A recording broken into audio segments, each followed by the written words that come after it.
This episode of Business Breakdowns is sponsored by Canalyst. Canalyst is the leading destination for public company data and analysis. Founded by a former buy-side analyst who encountered friction in sourcing, building, and updating models, Canalyst is now used by over 300 institutions, including the largest money managers in North America and by a number of guests on the show. If you enjoy our exploration of what makes a company tick on Business Breakdowns, Canalyst should be the foundation for your quantitative analysis. With high-quality fundamental data and models on a growing database of global equities, Canalyst helps you ramp up on a new name quickly, understand the key drivers that matter for a public company, and streamline the model update process during earnings. If you're a professional investor, you should give them a shout. For more information and access to the Canalyst model on the business we break down in this episode, go to canalyst.com/breakdowns. That's CANALYST.com/breakdowns. This is Business Breakdowns. Business Breakdowns is a series of conversations with investors and operators diving deep into a single business. For each business, we explore its history, its business model, its competitive advantages, and what makes it tick. We believe every business has lessons and secrets that investors and operators can learn from, and we are here to bring them to you. To find more episodes of Breakdowns, check out joincolossus.com. All opinions expressed by hosts and podcast guests are solely their own opinions. Hosts and podcast guests may maintain positions in the securities discussed in this podcast. This podcast is for informational purposes only and should not be relied upon as a basis for investment decisions. Today, we will be breaking down ZoomInfo. Founded as Discover.org in 2007, ZoomInfo is a go-to-market software and data solution for B2B sales. When a sales rep gains access to ZoomInfo, they gain access to a database with over 130 million contacts. The ZoomInfo platform assists in finding potential customers, contacting those potential customers, and refining each phase of the workflow. To help break down ZoomInfo, I'm joined by its CEO, Henry Schuck. Henry founded Discover.org and acquired ZoomInfo in 2019. During our conversation, we cover how ZoomInfo differs from traditional CRM businesses, its unique gross margin profile, their special go-to-market muscle, and Henry's approach to M&A. As a founder, I love stories about bootstrap businesses, and Henry's does not disappoint. I hope you enjoy this breakdown of ZoomInfo. All right, Henry, welcome to Business Breakdowns. Hey, Jesse, good to see you. Good to see you too. So you are the CEO and founder of ZoomInfo. It's a 20 billion market cap company. Many of our listeners, I'm guessing, haven't heard about it. So let's just start at the beginning. What is ZoomInfo, and give us a sense for its scale? ZoomInfo is a software platform that helps sellers and marketers identify their next best customer. And then it gives them the tools and technology to be able to engage with them in a digital way. So what it starts with is a really robust data foundation of businesses and people at those businesses who make decisions, contact information for those people, and then software to actually engage with them, and signals that come through that tell sellers and marketers when the right time is to engage with those buyers. From a scale perspective, we just released our Q1 revenue numbers. It's about $153 million in the quarter. So you can think of that as sort of an annualizes over 600 million revenue. And we have about 2,000 employees. It's worldwide. And we have over 20,000 customers. We cover and publish information on 100 million companies worldwide and 130 million business professionals worldwide. To give you a sense of when we founded the business, our first MVP that we took to market had 10,000 business professionals and 1,000 companies. And so many orders of magnitude more than that we covered today.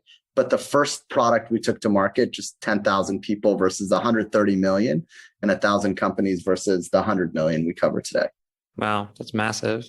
Talk about the problem that ZoomInfo solves. If I'm probably a salesperson or business professional, I'm having a problem, what does it solve? And then talk a little bit about the actual product. What does it look like? What do I do with it? Yeah, so I'm a salesperson. Every salesperson has a key function, which is to go find new business for my company. We help B2B sellers, so sellers who sell to other businesses, identify who those customers might be, and then give you the information about who at those companies would be making a buying decision for your product or service. And then we give you a bunch of signal around when I should be contacting those people, when they're in market for my potential product or service, when they've received funding, when something's happened in their business that is a trigger for you to sell your product or solution into it. The analog seller lived in a world where they drove past an office building and said, oh, the sign on the building, I should try to sell to that person. They didn't understand all the companies in their territory. They didn't understand who the business decision makers were at those companies. They didn't have the information at their fingertips to get a hold of those decision makers. And then they didn't have the software technology to automate the pipeline building every single day that they have to come in and do. And what ZoomInfo does as a product is it gives them that data first that they need to do their jobs. And then it connects that data to the systems that they use or systems that we offer that allow them to then engage with those potential customers through digital technology, through emailing, through calling, through display ads. And so give salespeople the tools they need to do their core part of their job, which is to sell to new customers. Yeah, I love that. In my head, I imagine like the scene in The Matrix where they like download Spanish language or karate, and it's like now you're a salesperson, you download when did this person raise funding, or there's a new CMO. It's just downloaded into the salesperson's brain as opposed to doing it manually. There's too much information today for a sales rep to do this manually. There's so much happening within a business that you're trying to sell to that it's next to impossible to keep track of all of those CEO changes, CIO changes, new locations opening, new funding rounds, new technologies being added to a company's stack when they're doing research on your potential product or service. And you can't keep track of that on 5 accounts, much less 200 accounts. When you're doing your job, getting that information fed to you that says, hey, this company just did something that looks like all of your other best customers. Go reach out to them right now. And here's who you reach out to. And here's what the rest of their technology stack looks like. Go do that. It's like the right data, the right level of intelligence and sort of filtering of that data signal, and then even the right places, putting it all together. Yep, the right time. And timing is really everything in sales. And so being in the right place at the right time with the right person inside of a company, that's really what we're delivering to salespeople. Is there a kind of a classic case study that you like to talk to people about when you're describing the business you could share with us? I can bring it into like a consumer-friendly description. But let's say that you just got a cell phone and it's basically a black box. It doesn't have anything in it, no contacts, no apps. And you have to go gather all of that information on who you're going to call, who you're going to text. But the cell phone doesn't come with any of it. And then so let's say that a service existed that helped keep your cell phone filled with all of the contact information for everybody that you know. It constantly updated that information. So it reflected new jobs, when friends moved, when their birthdays are. And then as you met new people, it inserted new contacts, new numbers, new emails. It kept you on track for everybody's birthdays, their anniversaries, their promotions, their kids' names, news about what was happening in their lives. And then it sent you an email or a preset text to send to them to congratulate them or to let them know that you're thinking about them in those key moments. And then let's say it also helped you find the perfect people to build relationships with. You're looking for a new friend or a tennis partner or whatever. It could come to you and say, hey, we know you're looking for a tennis partner. Here are the people that live around you who would be great tennis partners.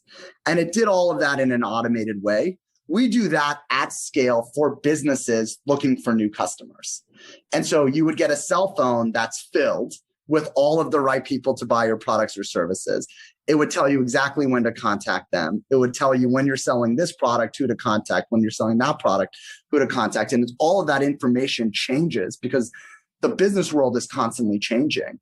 It's going to keep that all updated in real time. There are a number of really interesting business case studies from in the SMB to the enterprise.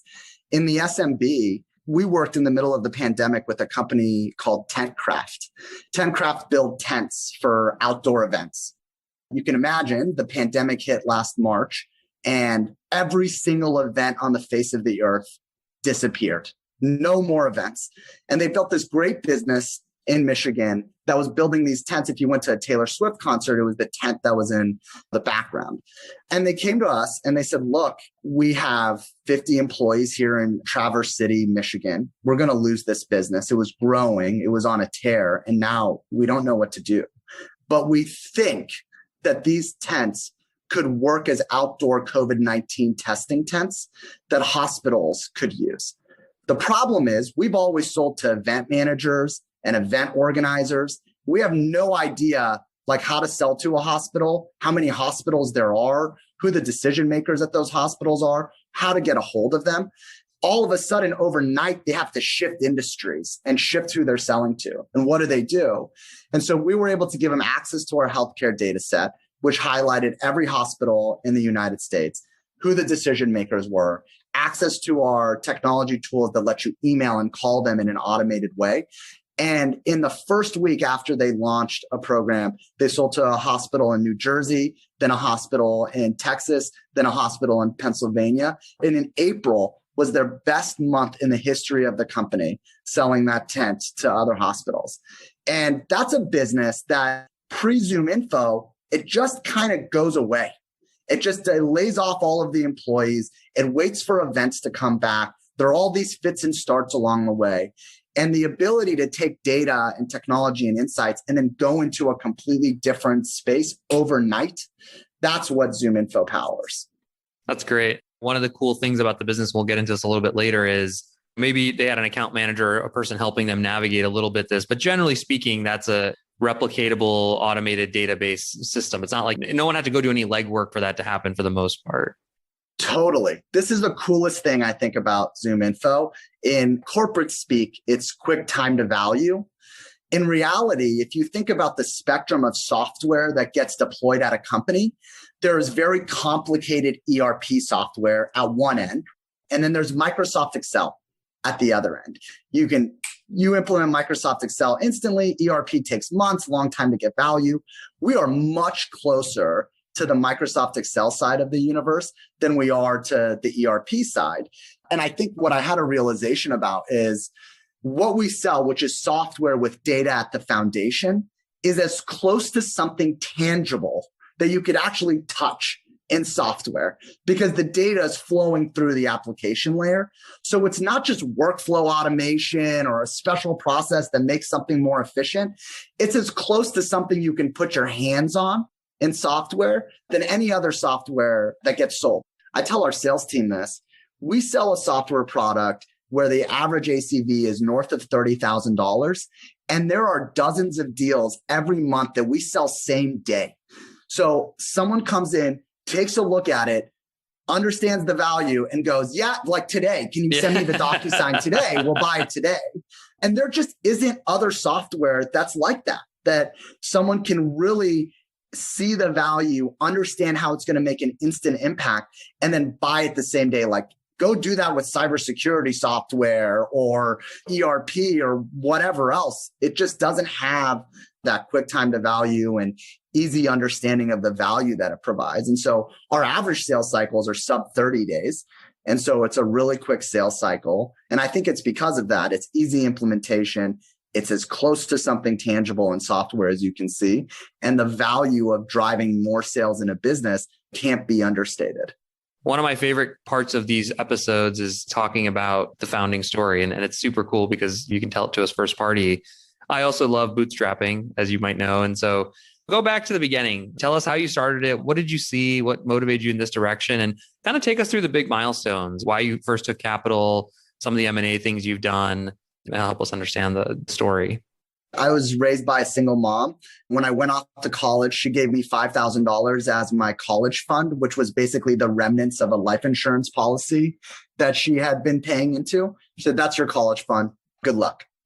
I went to college. After my first year, I ran out of that $5,000 and I needed to find a job. And so I ended up landing in a really serendipitous moment. It's 2001. And I land at a early entrant in the SaaS space.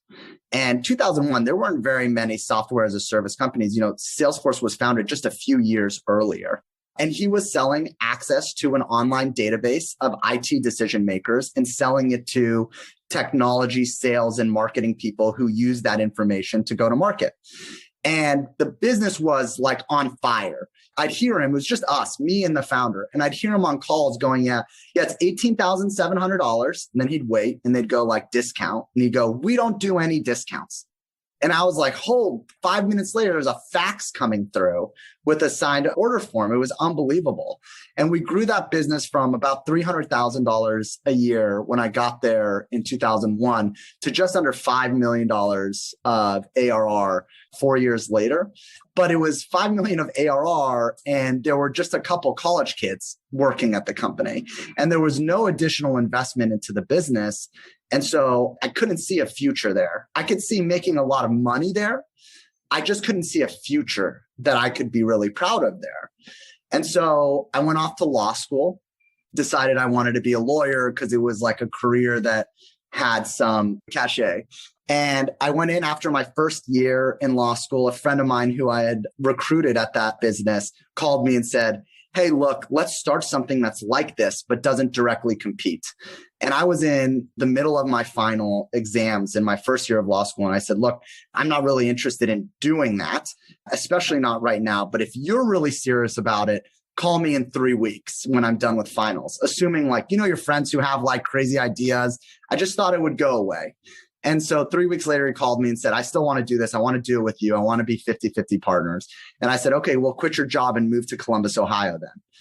And he's like, okay, I'll do that tomorrow. And I was like, okay, I guess I'm doing this thing. You called his bluff. I told you, he called my bluff. Yeah. And so he moved to Columbus. We started the company, built the website, started building data ourselves. It was just me and him. So we'd spend all of the day building the MVP. Hired a third-party contractor to build the SaaS interface. We both put $25,000 on our credit cards. And then about 7 months later, had a minimally viable product that we took to market. We sold our first deal a month after that to a publicly traded staffing company. I remember actually being at home during Christmas break, my mom's house at home, sitting at my desk in my old bedroom, calling into the procurement office at this company called Colossus and saying, hey, we have an invoice. Are you going to pay it soon? Have they signed off on the purchase order? And that was our first deal. And we just invested all of the money that we made in the company back into the business. And the business grew profitably, obviously, because we had no other money. So there was no other way to build the business other than to build it profitably. And it grew fast in the space. We took no outside funding for the next 7 years and grew the business to about $25 million of ARR and 50%-ish EBITDA margins. And then we took our first outside capital in 2014. We brought in private equity firm TA Associates in 2014, and it served in two ways. It was funding for the business. It was also, there were secondary dollars that came to myself and Kirk as part of that. And it really took a lot of the pressure off of your entire net worth and future is tied into the operations of the business. And you make much less optimal decisions when that's the situation. And so we had this outside capital, we had an exit, we felt really good, and we were able to really start investing behind the business in 2014. And you really saw an inflection point in the business coming out of that investment. Built a board and continued growing the business, had an opportunity to do some M&A. We actually in 2015 acquired that business that I worked at in college, which was fun and interesting. And then in 2017, did an acquisition of a competitor. The company was called Rain King. And we were sort of both founded at the same time, both sold into similar markets. We were very competitive with them and made that acquisition in 2017. And that really changed the trajectory of the business. And so a year later, we brought on the Carlyle Group as a second private equity firm. And then in 2019, we went out, we raised debt to make an acquisition of ZoomInfo. This is the confusing part. The old business was called Discover.org. Discover.org was the business I founded. We acquired ZoomInfo and then changed the name to ZoomInfo. We did that in February 2019, put the two companies together, and then IPO'd in June of 2020. Wow. I always think of it as levels in video games, were there big pieces or inflection points that you remember distinctly where you said, man, this was a problem, this was a problem, this was a problem, and then we figured it out and boom. And then this was a problem, this was a problem. It sounds like competition or consolidation was one. Were there other ones that you remember that through that journey of building the business? Well, there are a couple. Competition for sure. And so when we acquired RainKing, we were able to put the two businesses together. That was a clear inflection point in the business. And it showed that we could do M&A, and we executed from just an integration perspective and a strategy perspective pretty flawlessly in that acquisition. And so it gave the board and our investors a lot of confidence that that could be a muscle that we flex in the future. And so that was a big inflection point because it changed the strategy of the future business. And then when we acquired ZoomInfo, I couldn't build a great engineering and product team. And I have all sorts of excuses for why, but I couldn't do it. I tried really hard, and I would write sort of a vision for what I wanted our platform to do. And it would just sit in my Google Docs and get cobwebs on it because I was never able to scale that team. And then when we acquired ZoomInfo, it came with this absolutely world-class engineering and R&D team. And so all of a sudden, every idea and I went and brushed off all of these requirements documents that I had and brought it to the new team going this is too hard, right? It's hard. It's too hard, right? And they'd be like, no, we can build that in. Just give us 3 months. We'll have that built. What you see in ZoomInfo today is a lot of the vision that I had for Discover.org in 2015, 2016, but never built a good enough engineering and product team to make that vision come to life. And so that's a huge inflection point for the business. All of a sudden, we could build new solutions and go to market with new products in a way that we otherwise were just trapped. We were just trapped. Help the listener and myself understand the data market. It's not a market I think people wake up every day thinking about. How do you define it? What are the boundaries of it? And who are the different players inside of it, the way you view it? First, data's kind of been around forever. Longest standing player in the pure data space is a company called Dun & Bradstreet, which I think if I remember correctly, Abraham Lincoln actually worked for the company at some point. He actually was a writer, a credit writer for Dun & Bradstreet years and years in the 1800s. People have been selling sort of business and credit data for centuries. Today, most of that has moved from an offline analog world into one that's digital. The players that you see today, Dun & Bradstreet is still around. It sells primarily credit data into businesses. I think LinkedIn changed the way people think of business information because pre-LinkedIn, the people who worked at a company were just a black box. You didn't know. And so I'm a seller my territory is Michigan, and I have all these Fortune 1000 companies in there. And I don't know who the director of IT is, the VP of IT. No one knows who those people are at the company, sort of pre-LinkedIn in the early 2000s. And I think when LinkedIn came to market, people just started seeing what the power data could have in their ability to identify decision makers and then connect with them. And so today, I think of the data space as LinkedIn, Dun & Bradstreet is there. There are a bunch of point solutions underneath there. People sell technographic data, technology data on what companies are using in their technology stack. People sell intent data or what people are researching on the B2B web. They have location data. How many locations does a company have? Where are they all located? You think about on the consumer side, Yelp is a data business. It's collecting information on all of the different businesses, retail-facing businesses and reviews. I think there are a lot of companies out there where data is actually the product, but then it gets delivered through a unique application layer. In the business data space, there are a bunch of companies you probably haven't heard of. In the consumer space, you think of companies like Yelp or TripAdvisor or Expedia, and those are fundamentally data businesses. And who do you view as your competitive set, and how do you think about where you guys win and compete? The cheap answer here is that we are playing in a major white space today. We have 20,000 customers, and we believe the white space for our product is 700,000 businesses. And so we don't really compete with some big player out there. Most of our clients use LinkedIn in one way or another, but they're almost never making a decision it's either LinkedIn or ZoomInfo. And we're expanding sort of the beyond data. And we spent the last 2 years building this application layer that lets our customers do more with the data. And so as we continue to kind of build out that application layer, there are new competitors in one area of the business. Like I mentioned, companies, there are data companies that sell technographic information. We sell technographic information too. We just surround it with a lot more. And so we may compete on that data point somewhere, but no one who's doing like what we're doing for the sales profession. It used to be that someone would be making a decision between one of those three companies, and you guys have consolidated them all. Yes. Yeah. And when we bought ZoomInfo, what was interesting there was ZoomInfo had been around for 20 years. It was founded in 2000 and had for years just struggled to get a foothold in the market. And then all of a sudden, well, when we acquired Ranking, I wrote this memo that basically said, hey, if I was ZoomInfo, I would do a lot of damage to our company. Like I would know exactly the play to run to beat us up. And this is what I would do. So we should really consider figuring that out. And here's how we'll compete in the meantime. But then I started going and visiting customers. And when I'd go to customers, they'd go, hey, we love Discover.org. And it's really great for our enterprise teams.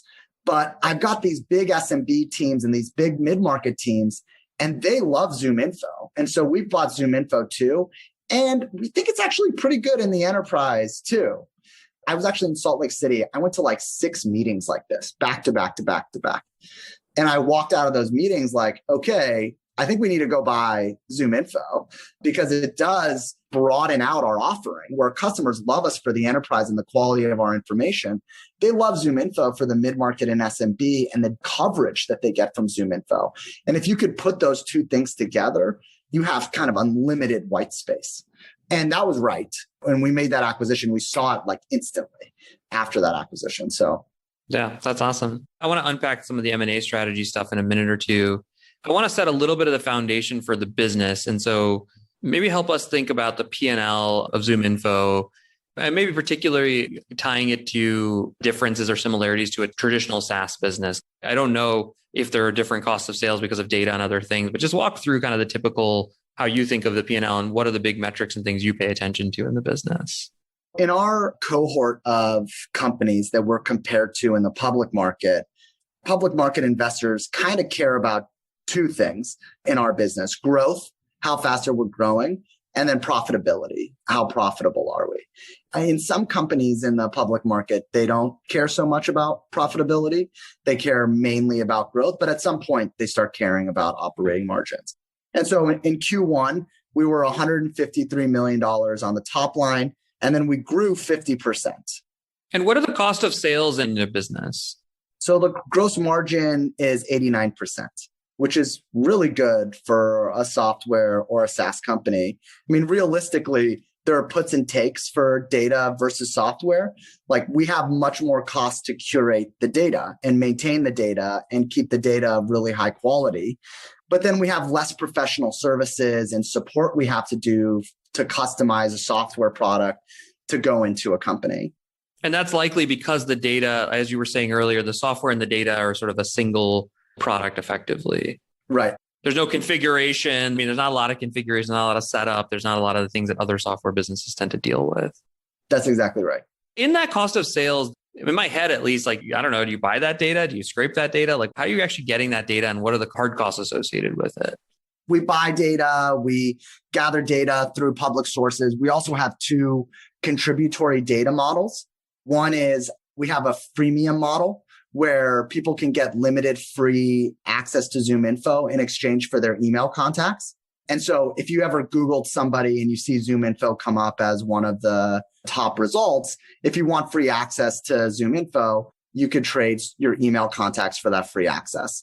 And then we have a customer contributory network. And so a portion of our customers share data with us that we cleanse, validate, and send back to them. And we kind of take the exhaust data off of that to help cleanse and manage the data set. So for example, if you use a marketing automation system, you're going to share bounced data with us and confirmation email data with us. And we're going to use that to cleanse the 100 million records in our system. If they've bounced 3 times from your marketing automation system, we're going to take those people out and then cleanse the database. And then we have literally 1 million other unique sources that come in to ZoomInfo. And the thing that sits in the middle of all of that is this evidence-based machine learning algorithm that makes sense of all of the information. You can see one person in 7 people's CRM with different information. You see another person come through 8 people's email contacts with different information. And so that machine learning algorithm is consolidating them, connecting them to an individual person, and then publishing the most accurate version of that person into the platform. And so a lot of money behind data science and machine learning in that core engine. It sounds like there's a hidden network effect in addition to kind of a learning effect. It was funny, we had Invisalign on the show, and one of the points they were making is the more teeth they do, the better their machines and systems get. And it almost sounds similar that in addition to the fact that you were saying the more customers you guys add, the better your data will get because you're seeing these signals from all these other places. Yes, 100%. We get signals earlier, the bigger the contributory network becomes. We're able to cleanse the data more broadly, the bigger the contributory network becomes. Today, we see 100 million contact record events every day. And so we see unique contact record events, 100 million of them, that it might be a different email, it might be a title, it might be someone's a new job, a new location. And so really making sense of all of that information and publishing the best record. The power of the network, every additional customer who contributes, every additional freemium member who contributes, the data just gets better and better and better. I assume there's no other company on the planet that sees that much, no B2B sort of business in your world that sees that level of data and scale on a daily basis. Yeah, nobody is geared to gather and cleanse that type of information or focus on this type of information, which is actually like a really interesting part of our market is that building software and technology for salespeople, there just aren't a lot of companies that are doing that. There really aren't companies that are doing that at scale. The last big innovation for the salesperson was Salesforce and cloud-based CRM. And so there aren't really companies that are investing behind what is 15 million salespeople in the United States. And that's a huge market opportunity that we're the biggest player trying to serve. Yeah, that's awesome. On the revenue side, I assume maybe not worth the double click. There's just standard annual ARR contracts. You're selling them in and they're different sizes and scales based on the sale number. Is it seat based or is it data based? A combination of both, actually. So it's seat based, and then it's what we call records under management or enrichment based as well. And so you may have 100, and this is where we get into the marketing side of the business too. So you may have 100 sellers, and then marketing wants to enrich all of their marketing automation and CRM system as well. They want to take their million records, tie it to ZoomInfo, and keep them all up to date. And so we sell that, and then we sell the user seat for the sellers. There are a number of other things that we're bringing to market too, new products that we built, but the core 2 pieces are that. You were saying the ACV earlier is around $30,000? The ACV is kind of like 30,000 plus. So 30,000 plus, and then most of that is falling into the gross margins. And then the 2 big kind of line items obviously are sales and marketing and G&A. Can you give us a quick sense for what's inside of those and then how you think about them? Yeah, so sales and marketing is just all of our sales and marketing costs. And so every seller, all of the marketing spend, marketing campaign spend, all the heads inside of sales, marketing, customer success, account management are in the sales and marketing line. We actually think of sales and marketing in terms of sales efficiency. And so how much return do we get for each dollar that we spend on sales and marketing? And so on the new business side, we aim for somewhere between 1.5 to 2x return for every dollar that we spend on a customer. And then on the retention and growth or account management side, we look for a 6 to 8x return for every dollar that we spend there. That is another sort of really interesting thing about ZoomInfo is it's a super efficient go-to-market motion. Most software businesses, you put $1 in, you get like 70 cents out in the first year. We're putting $1 in and getting 1.5 to 2x out. In the first year alone? In the first year. Wow. How has your thinking evolved in that over time? I'm willing to bet that it's actually, you used to ask for like a 4 to 1, but now you wanted to grow faster because you're a bootstrapped entrepreneur. Yeah, for sure. In the earlier days, I would hold back hiring salespeople because I would go, look, the next person who comes in here is going to be way less efficient than our core people. I'd rather just give them way more opportunities and maximize my return. Our president and COO, a guy named Chris Hayes, came and worked for us about 5 years ago. And what he helped me see was He was like, I get it, but this model breaks. There is a point I can show you with data, the point at which you've overloaded the sales rep and you're not getting that extra return. You're better off bringing in a less efficient sales rep who ramps over time than giving this person another opportunity because they're not going to give it the attention that it needs. Their conversion rate is going to be lower. And so it was really just getting smart about it with data and understanding like I wasn't doing myself any favors by not adding the next seller. But from a unit economics perspective, our long-term value to customer acquisition cost is well north of 10x and actually closer to 15x. And that really gets driven by that really efficient go-to-market motion that we've put into place. I guess that explains why when you look at your public financials, you've deeply invested in sales and marketing because you're same year payback, but then also a 10x in the future that you're looking into. Yeah, exactly. By the way, if you add the network effect into that, which is even more interesting, it sounds like the bigger, faster you get, the better your product effectively gets. Exactly. The better the data becomes, the better the signals become. You mentioned it earlier, and I want to come back to it around the sales cycle and this unique thing where people go same day. You observed it sounds like in your first job, and it still exists today in the business. Why do you think that is? And how do you guys built the business around that aspect? I think first, we're selling to salespeople and we're selling to marketers, and they all have a number to hit. And so they come in every day looking for ways to make hitting that number easier. And I think most solutions that exist in the market really are selling to like engineering or IT. And that's been sort of what the modern sales forces are geared to sell to an IT decision maker or an engineering decision maker. They haven't focused on the sales side of the house. So when a VP of sales or a VP of marketing puts their eyes on ZoomInfo, number one, they see a product that was purpose built for them. And there aren't a lot of those out there. And then they can easily see in their mind the pathway to value with this thing. It's like today, my sellers are doing this work. They're trying to identify prospects. They're trying to figure out who to contact. They're trying to understand their sales territories and who the companies they should be selling to. They're doing it in a very inefficient way. We have a customer that it's the largest HVAC maintenance firm in the world. And the way they go to market is they drive around the downtown urban cores. They walk into buildings and they see who the tenants are there. They write them all down. And then they go back and try to figure out how to sell into those tenants in those buildings. Like in 2020, in 2021, that VP of sales, when he sits down in a chair and puts his eyes on ZoomInfo and we say, put in an address, we'll show you all the tenants. We'll show you the director of facilities at all of those companies. And we'll show you the ones who have been researching HVAC maintenance the most in the last 6 months. It's just hard not to see how much value you get out of that the first day you turn it on for your sellers.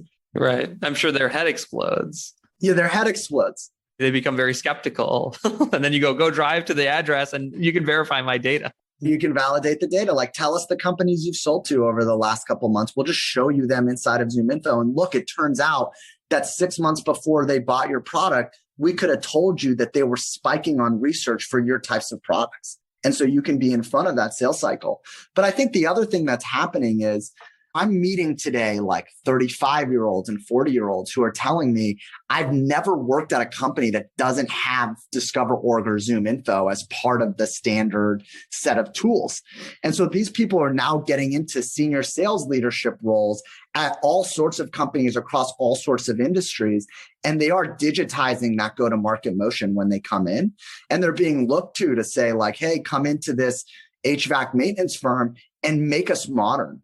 And so the first thing they're reaching for is ZoomInfo because they've become so accustomed to using it. Yeah, it's like a second network effect almost in my head where it's like as they go to more company, it just keeps getting more cross-pollinated. Totally.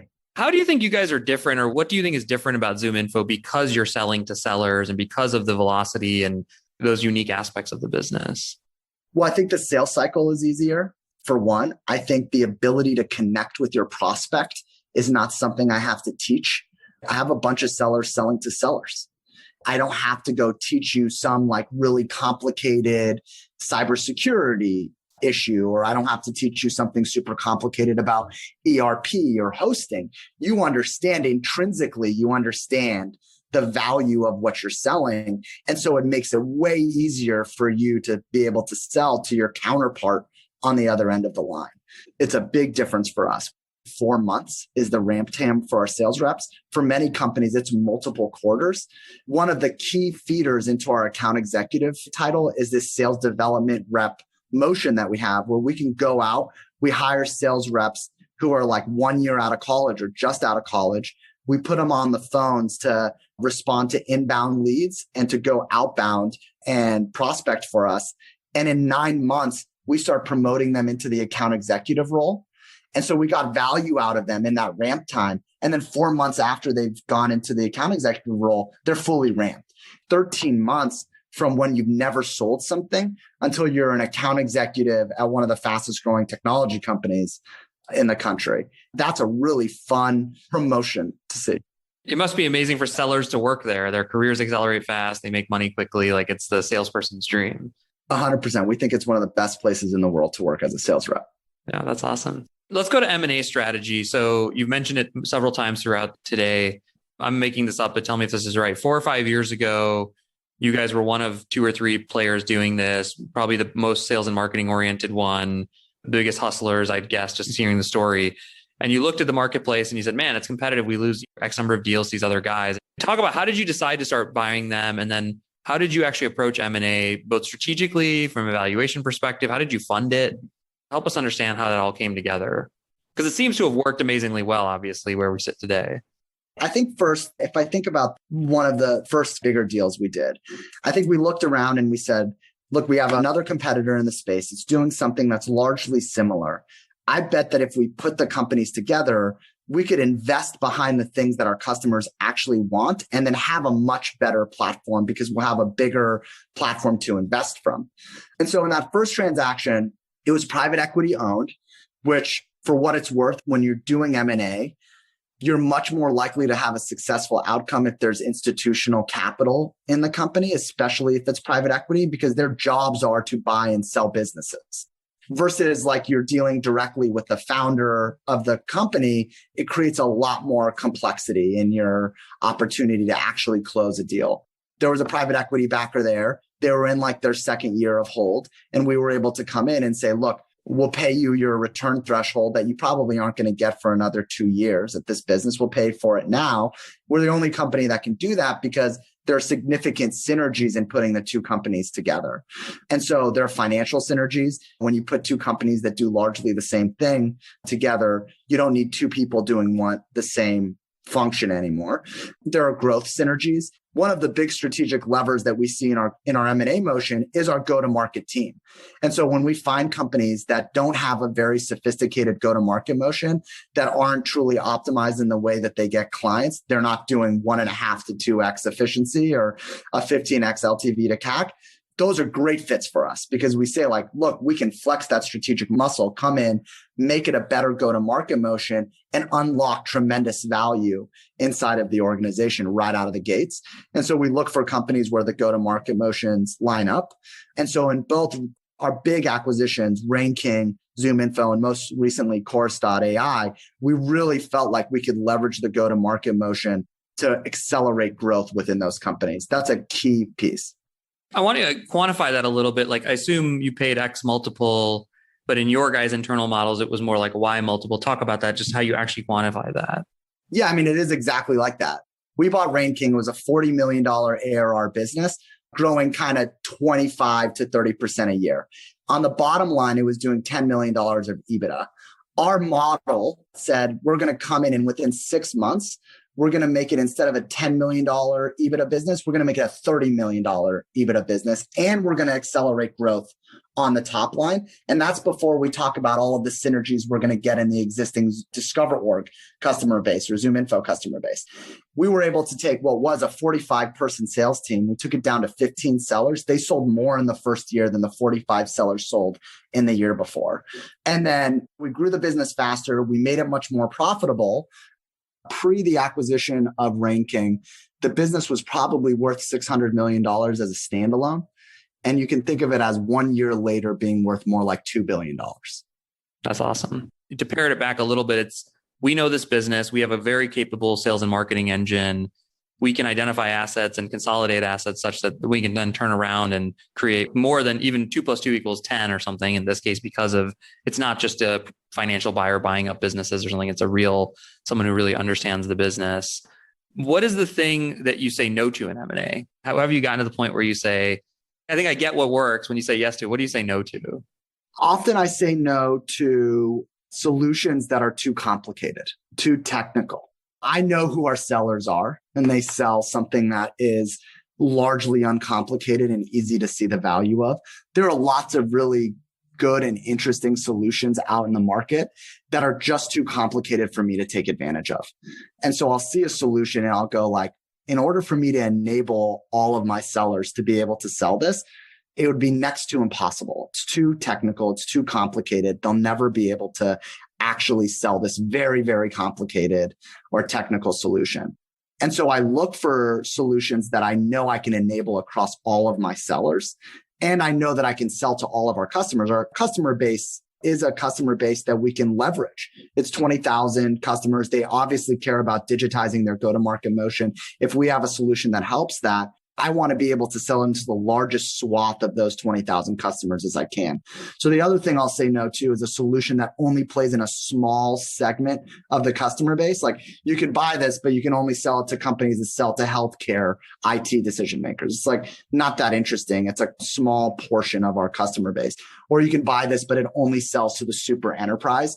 Probably not as interesting as something that I can buy and sell to all of our customer base. And so this recent acquisition we did of Chorus.ai, which is a call recording, call transcribing tool for go-to-market teams. We use it. All of our sellers use it. It's really simple to understand. Hey, we're going to record and transcribe all your calls, and then you can go do instant coaching on the key moments in those calls. And when I think about sales teams, the only other thing that's universal across them besides having to identify new business is they have to onboard and train and hire new sales reps. We can own both sides of that equation, both sides of the universal actions that sales teams have to take. And our sales reps can sell it. It's not very technical. It's also a short sales cycle. And so all of those things line up from a go-to-market perspective. And it gives you the ability to pay more than what any other sort of financial buyer might value the business at. And it's almost another network effect that comes to mind, which is because you have a bunch of sellers and you're also selling to sellers, you know what sellers, you just look at what they're using or things that they find interesting, and there's your M&A pipeline. Totally. 100%. If we're using it in our sales motion, it's very likely to make it into our M&A pipeline. Yeah. One last question on the M&A front. So when you were a $600 million company, obviously it worked out really well. How did you fund that? Did you use debt capital? You had EBITDA? Like what was the funding strategy for M&A? We would go out and raise debt. And so we raised debt to make the RainKing acquisition. We raised debt in the private markets. It was not very difficult to raise the debt because the business was really profitable and had a lot of room. But then when we acquired ZoomInfo, we actually had to go get like rated by Moody's and S&P, which was like only a thing I saw in movies. And so we had to go get the debt rated, and then we had to go through a whole bigger debt process because we were raising $1 billion of debt to make the acquisition. But we raised debt for that one as well. That's awesome. If you could raise debt and access it as a private company, can you talk just for a second on why go public? What motivated that? Yeah. So the business after we acquired ZoomInfo really took off, and it was another big inflection point in the business. And when the investors started looking at the business, they said, look, this would be a super unique company on the public markets. It's growing. It's profitable. There's a huge total addressable market in front of it. And there are real meaningful increases in valuation on the public market versus the private market. And it gave us an opportunity to clean up the cap structure because we had raised all of this debt. We were servicing it, but it would be nice to raise some equity to pay that debt down. And then we're a solution that pre-going IPO, I remember one of our biggest clients, it's a large telecom business. The enterprise account manager said, hey, our CEO is going to be in your city this week. He'd love to come meet you. And they said, startup company, we don't meet with anybody who's under the age of 45, literally. Oh my God. And so I couldn't even get meetings with like senior level executives at companies spending like $1 million with us or more. When we went public, it completely changed We can get meetings with senior people. They want to hear how we're helping other companies. It gave real validity to what we were building. And we knew we would get that extra lift by doing it. But it does become incumbent on you to leverage that validity, right? I have to leverage it. Our president and COO has to go out and use that new currency to get the right meetings and craft a big vision that we can go deliver on for our clients. But those were the big reasons. Yeah. If you're going to have to pay the cost of going public, you might as well get the full benefit. Yeah, totally. Yeah, absolutely. You mentioned that the anecdote around the COVID story, which I loved. Is there any other notable things that COVID did or how the business reacted during COVID that are worth highlighting? Yeah, I mean, what's interesting is for years when I would meet with investors, their big sort of downside risk story was what happens to this business in a recession or a downturn? Like, we don't know if this tool is critical enough to keep. What our theory was, and it had never been really tested, was in a downturn, people don't stop investing in sales tools that help them identify new customers. They keep those because it's the one thing that can help them get through the downturn. And so there were a bunch of people around who were like, well, we're about to find out what happens in a downturn. And by the way, we were supposed to IPO March 26th of 2020. And so like the number one thing, maybe probably the biggest thing that investors were worried about was about to come like full force at us right before the IPO.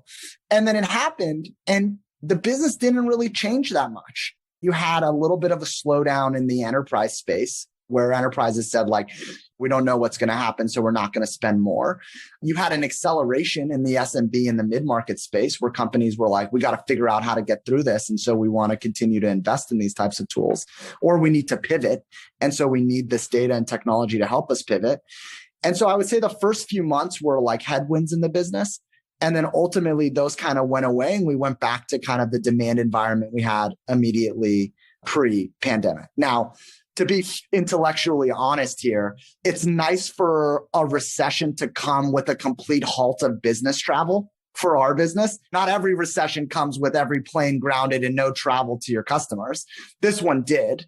And so you did have this added benefit of the fact that all of a sudden sellers who were out in the field finding new opportunities had to do it from behind their computers in their homes. And we're able to deliver the insight that they need to do that from home.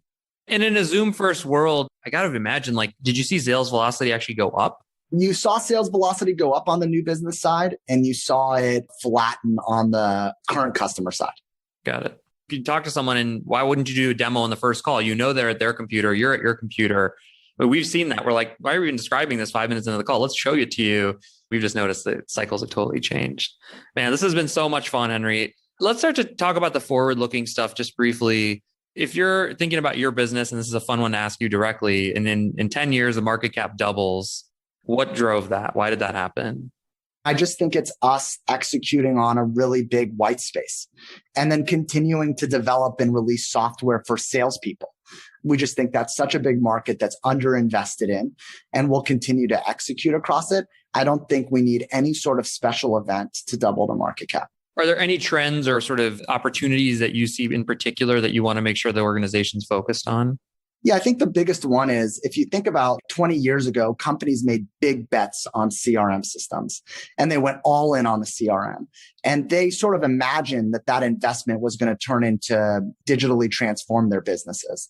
And what we're realizing today and what our customers are telling us is, look, we love CRM, but we really want to turn it from a system of record to a system of insights. And can you help us do that? Because we know we're all in on CRM. It's not going anywhere, but we really want to be able to have our sellers want to go into CRM because it's going to give them the next piece of insight about their accounts. We activate CRM in that way. And so I think over the next 20 years, as people go, hey, the biggest part of the value of CRM is the data that gets put into CRM. And we better really think about that as an infrastructural investment that will drive a lot of our growth for many years to come. It's like the Maslow's hierarchy of needs of salespeople, like as we move up that as a society or business society. Totally. Any other big opportunities? Like you mentioned, obviously AI and data science. Do you think that's critical to the story in the next 5-10 years? Yeah, look, I think we're leveraging AI across the business and the data collection and the voice analytics on the core side.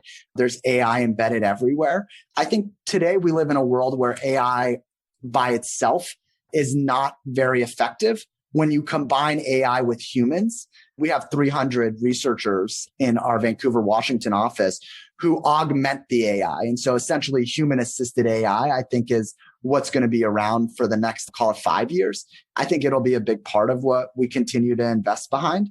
I think if you ask the other question, could the market cap cut in half? And I spent some time thinking about like what could possibly be it. And so I'll give you a futuristic thought. Could AI replace the sales rep in a lot of buying scenarios where it's just driven by AI that identifies the next customer and interacts with them? If that was to happen, I think that could have an effect on our growth ability. And you actually had Gartner a few years ago said the number of salespeople was going to like fall drastically by 2025. They made this big deal about it. None of that's happened and none of it's come to fruition. I actually think you guys become like the Facebook of B2B in that case. You have the algorithm. It works to sell to sellers, but if you could just get me the meeting or get me the sale, great, because you have all the intelligence layer. What are other things that keep you up at night or threats you see in the business? It doesn't sound like LinkedIn or any of these competitors keep you up at night. What does keep you up at night? It really isn't competitors that keep me up at night. It's really reality. It's, at our level, the only excuse for not growing and not growing efficiently is execution. And that really means, did I get the right people in the seats to get us the outcome that we deserve? And so that keeps me up at night, because when you're public and you have a big market cap and you can go hire anybody, basically, like you could get anybody to come work at ZoomInfo. And so if you didn't go out and get the very best talent for the different roles in the company, and that stalls your ability to grow or reach your potential, that's just my fault.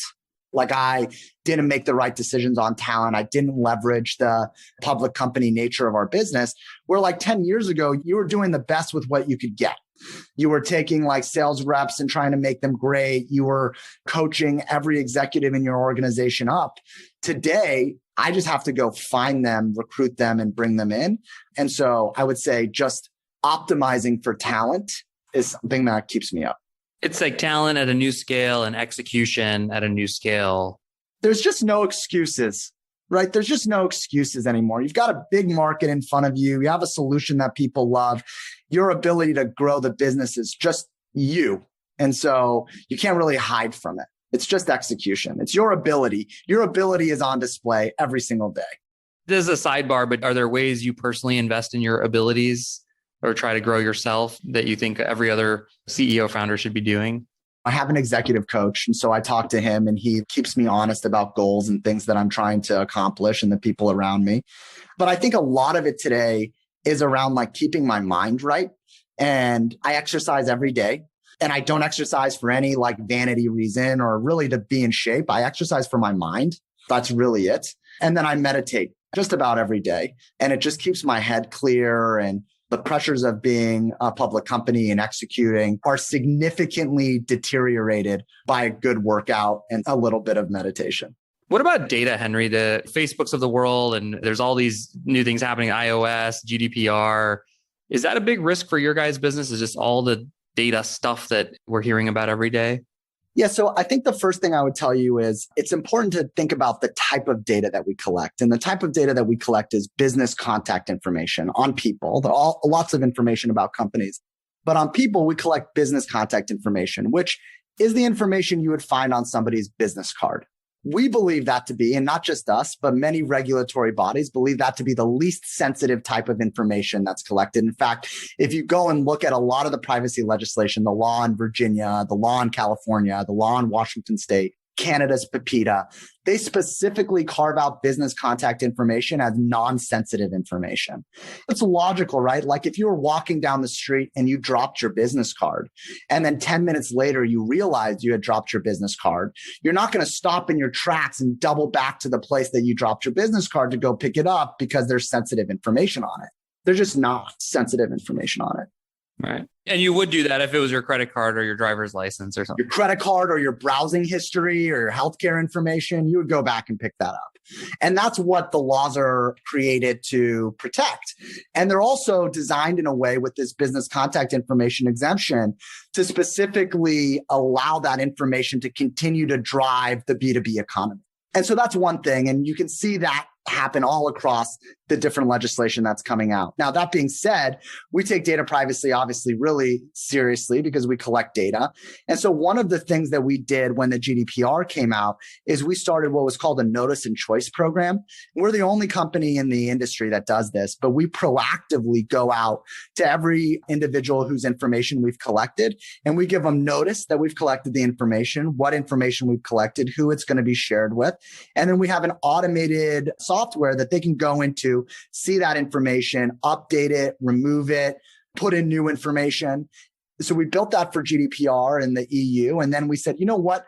Let's just apply it to every person across those 130 million business professionals. Let's give them all notice that we've collected their information. And so we went and did that. And so we've sent communication to every person we've collected information on, telling them we've collected their information. We do it in near real time now when we collect a new piece of information. And we give them that opportunity to have it removed or updated from our platform. And we're the only people doing that. So we feel really good about that. The other sort of interesting analogy here is if you think about the private companies that collect the most sensitive information on you, think about that. It is, for sure, the credit bureaus. They know every time you've missed a payment, every college loan you've had, every credit card. They know my daughter's name, the color of my car, my VIN number. They know every piece of sensitive information on you.